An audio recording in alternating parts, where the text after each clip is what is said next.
We'll be having our coffee before the session, and you raised the coffee example. I'd love just to give you the chance to expand on that. Basically, the coffee that we all drink emits between 15 and 20 tons of CO2 per ton of coffee. So we should all know that. This is every time we drink coffee, we are basically putting CO2 into the atmosphere. One of the reasons is because most of the coffee plantation, or most of the coffee is produced through monoculture, and monoculture is also affected by climate change. The quality of these nature assets is deteriorating quite rapidly. I generally think that my theory is true, chat. I literally think that some of the richest and most influential people in the world have absolutely nothing better to do than to think about how to make our lives more miserable. You look at the latest trend in the world, like Western nations, we no longer have ambitions. It's no longer like, let's try to colonize the moon. Let's try to invent a new technology that will make life better for people. No, it's literally like, what can we ban?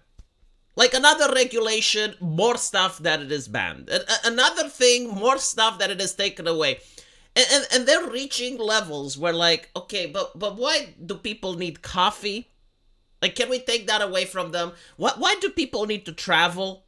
Like, can we take that away from them? Why do people need to have affordable energy? Like, can we take that away from them? Why do people need to smoke cigarettes? Can't we take that away from them? Like, literally, no, seriously, like these are the normal people, right? Like, when you have someone else that is basically coming and saying, you know what, government is too big. People are paying too many taxes to the government, so the government can take stuff away from them. How about we shrink the government? That is the extremist. You know, Romania is now having 4 different elections. Like, we're electing the mayors, we're electing the president, we're electing the people in parliament, and we're also electing the people that we're going to send to the European Union. And I was talking with some individuals on the street, and it's like, who are you going to vote for? It's like, I don't know, it's never been this bad. It's like, I'll vote with the extremists. Like, with whom? I don't care. Like, I'm going to open the television. The moment the media tells me this person is an extreme, that's the one I vote for. The most extreme of the extremists, because it seems that we are facing with extreme problems, and they may require extreme solutions. So whoever the journalists spurg out the most, whoever the journalist says this is the most dangerous person, okay, maybe it's dangerous for the corporations. And maybe that is the person that we need to vote for. Because honestly, just looking at this is abhorrent. It's not about the coffee, you know, but it's like the whole set of regulations that are coming, and like how detached, how disconnected they are from the people. Like you're showing me a person that drinks coffee saying, yeah, you shouldn't be able to drink coffee. Like, I'm pretty sure in the utopia that he will create, he will still drink coffee. It's just that people like me want, and people like you want. You know, Bill Gates flying around in his private jet and then lecturing people about, oh, you shouldn't be able to travel.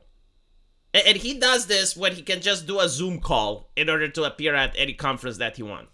It's sickening. It is what it is.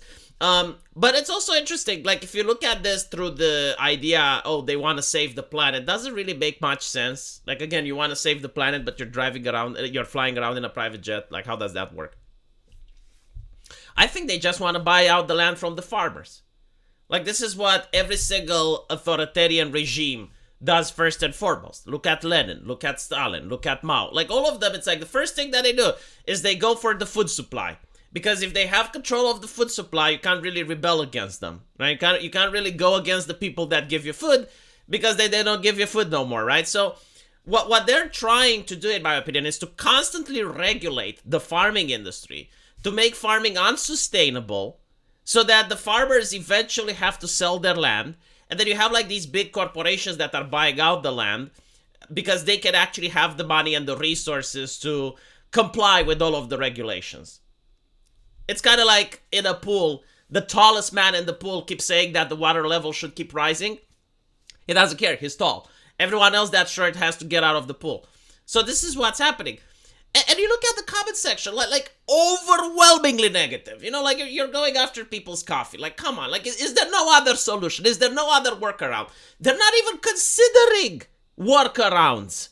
They're not even thinking. It's like, okay, well, it causes carbon. Like, can we do something else? Can we create a new technology? Can we do it? No. Just ban it. Ban coffee. You know, I genuinely don't understand the people that are into the monarchy. You know, obviously, these are internet conversations. Like, if you're a monarchist, you'll probably never get to see your dream coming up in your lifetime. But there are certain people that are into monarchy, and they're saying, oh, well, a monarchy is a much better system. I'm looking at King Charles. I'm looking at King Charles in the United Kingdom, the Wef King, right? And he goes around and he talks about banning smoking. And I see like a lot of people, oh, well, I mean, that's a good thing. Like, why should you smoke? Well, why should other people smoke? Yeah. You're normalizing the concept that if someone that doesn't even know your name, doesn't even give a shit about you, like, you think King Charles gives a fuck about you or your family? No, he doesn't, right? So you want a person that doesn't even know who you are or cares about you to be able to decide what you do in your private life because you're incapable of deciding for yourself, right? So not only that, like the idea of banning cigarettes is so outlandish. When you look at the concept of like what's going on, the trend of people smoking cigarettes in the UK is already in decline. Now you're making it edgy. Now you're setting a regulation and you're making like a social status. And what King Charles wants is like people who are born before a certain year, they should never be able to purchase a cigarette in their lifetime. So he's creating an alternative economy where a person will just be able to go to an old man and ask the old man to buy cigarettes for them, right? Of course, I don't even think it's about that. I think it's more about identification, please. Right? It's to normalize the concept that wherever you go, you have to show ID. So you're going to buy groceries, show ID. And you normalize that, right, when it comes to cigarettes so that people can see, oh, well, let me look at your date. When were you born? And then you slowly apply it to other things. You know, eventually you apply it to the internet. Of course, it's to protect kids, like show ID. You go buy some groceries. Oh, you bought a pack of cigarettes, show ID. Oh, right? Like, this is what they are trying to accomplish. And you have, like, all of these chuckleheads on the internet. I mean, no, it's a good thing. It's a good thing. I mean, sure. Why should you buy cigarettes? You shouldn't buy cigarettes.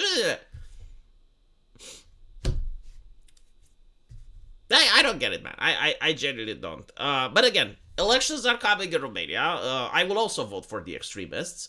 I will look and see who the journalists are most concerned and most worried about. Because so far, historically speaking, whenever like someone that the journalists were concerned or worried about managed to win elections, my life actually improved.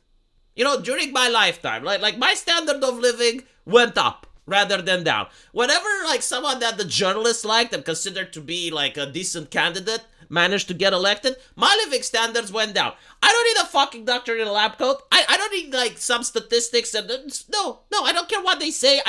I'm looking at the past. You know, I'm starting to recognize some patterns.